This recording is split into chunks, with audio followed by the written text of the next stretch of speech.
सुनेत्रा पवार यांनी घेतली उपमुख्यमंत्री पदाची शपथ. मुंबई, महाराष्ट्राच्या राजकारणात आज एका नवीन पर्वाची सुरुवात झाली आहे. राष्ट्रवादी काँग्रेसच्या नेत्या सुनेत्रा पवार यांनी आज राज्याच्या उपमुख्यमंत्री पदाची शपथ घेतली. एका विशेष सोहळ्यात राज्यपाल आचार्य देवव्रत यांनी त्यांना पद आणि गोपनीयतेची शपथ दिली. लोकनेते स्वर्गवासी अजितदादा पवार यांच्या आकस्मिक निधनानंतर रिक्त झालेल्या जागेवर सुनेत्रा पवार यांची नियुक्ती करण्यात आली आहे.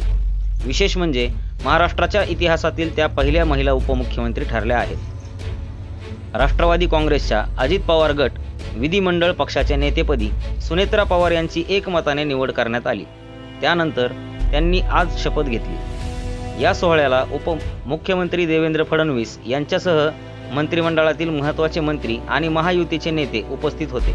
स्वर्गवासी अजितदादा पवार यांच्या निधनामुळे निर्माण झालेली राजकीय पोकळी भरून काढण्यासाठी आणि पक्षाची धुरा सांभाळण्यासाठी सुनेत्रा पवार यांच्यावर ही मोठी जबाबदारी सोपवण्यात आली आहे.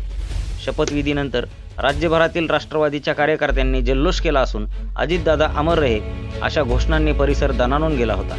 दादांच्या विकासाचा वारसा पुढे नेण्यासाठी आणि महाराष्ट्राच्या हितासाठी मी कटिबद्ध आहे, अशी प्रतिक्रिया सुनेत्रा पवार यांनी शपथविधीनंतर व्यक्त केली. सुनेत्रा अजित पवार गांभीर्यपूर्वक प्रतिज्ञा करते की कायद्याद्वारे स्थापित झाले आहे अशा भारताच्या संविधानाबद्दल मी खरी श्रद्धा व निष्ठा बाळगीन.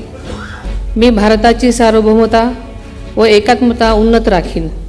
मी महाराष्ट्र राज्याची उपमुख्यमंत्री म्हणून माझी कामे निष्ठापूर्वक व सद्विवेक बुद्धीने पार पाडेन आणि संविधान व कायदा यानुसार सर्व तऱ्हेच्या लोकांना मी गांभीर्यपणे व निपक्षपातीपणे तसेच कोणाच्याही विषयी ममत्वभाव किंवा आकस न बाळगता न्याय वागणूक देईन. मी सुनेत्रा अजित पवार गांभीर्यपूर्वक प्रतिज्ञा करते की महाराष्ट्र राज्याची उपमुख्यमंत्री म्हणून माझ्या विचारार्थ आणली जाईल किंवा मला ज्ञात होईल अशी कोणतीही बाब अशी उपमुख्यमंत्री म्हणून माझी कामे यथायोग्य पार पाडण्यासाठी आवश्यक असेल ते खेरीज करून एरवी मी कोणत्याही व्यक्तीला किंवा व्यक्तींना प्रत्यक्षपणे वा अप्रत्यक्षपणे कळवणार नाही किंवा त्यांच्याकडे उघड करणार नाही.